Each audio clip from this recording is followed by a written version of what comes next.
السلام علیکم ورحمت الله وبرکاته. نننۍ ویډیو د مخ د دانو د پاره ده.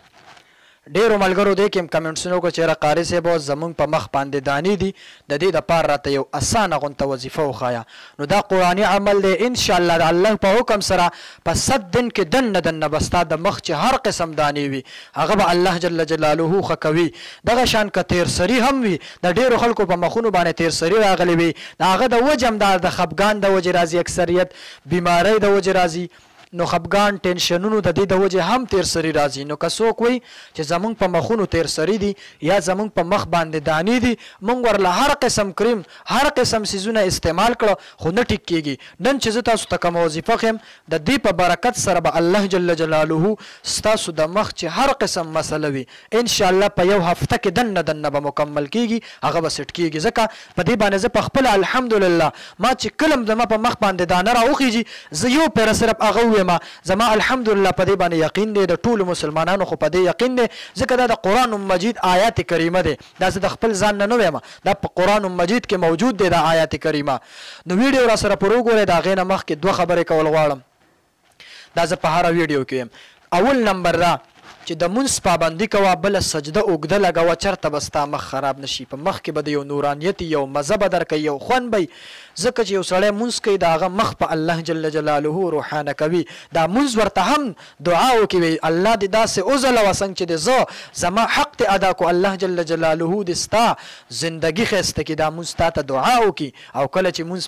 په تیزۍ سره وکړي سوچونه فکرونه پکې وکړي نو دا مونځ بیا خلکو ته خیرې هم کوي. مونځ ښه په اصولو ښه په مزیدار اطمینان سکون سره مونځ کوه. نو یو چې مونځ کې اوږده سجده لګوه ستا به په مخ کې چرته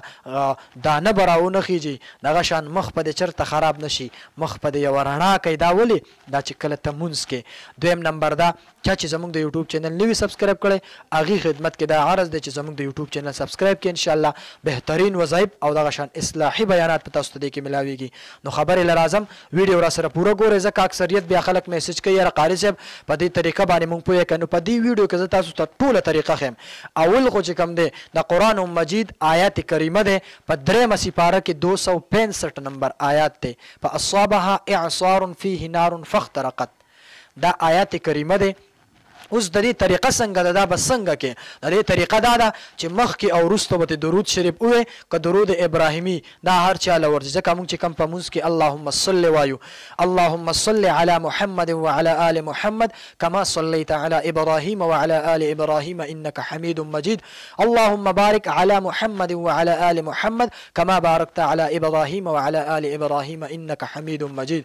دا به 3 ځله مخکې ووایې او 3 ځله به وروسته ووایې په منځ کې به فاصابها اعصار فيه نار فاخترقت دا به وایو زری طریقه څنګه ده نو دا به داسې چل وکړي چې دا په کوم ځای باندې د دانې وي د هغې نه به داسې ګوته تاوخي او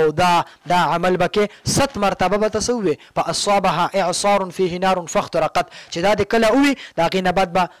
داسې چل به وکړي دوکانې به لږې غونته کې را دغه کړي د خولې نه داسې او پاغه دانه پاغه تیر سری براکاږي ان شاء الله د الله په حکم سره په 7 دن کې دنه د دې 7 ورځ مې ته ځکه ټیم وخودو په 3 ورځو کې دنه هغه دانه هغه تیر سری ارڅه ختمیږي خو دا 7 ورځې ما تاسو ته وخودو چې ان شاء الله په دې 7 دن کې به دنه الله جل جلاله ستا د مخ چې هر قسم مسله وي الله به ختموي. دې باندې ما خپلم کړی الحمدلله زما په دې مخ باندې ډېر زیات زه چې کله مطلب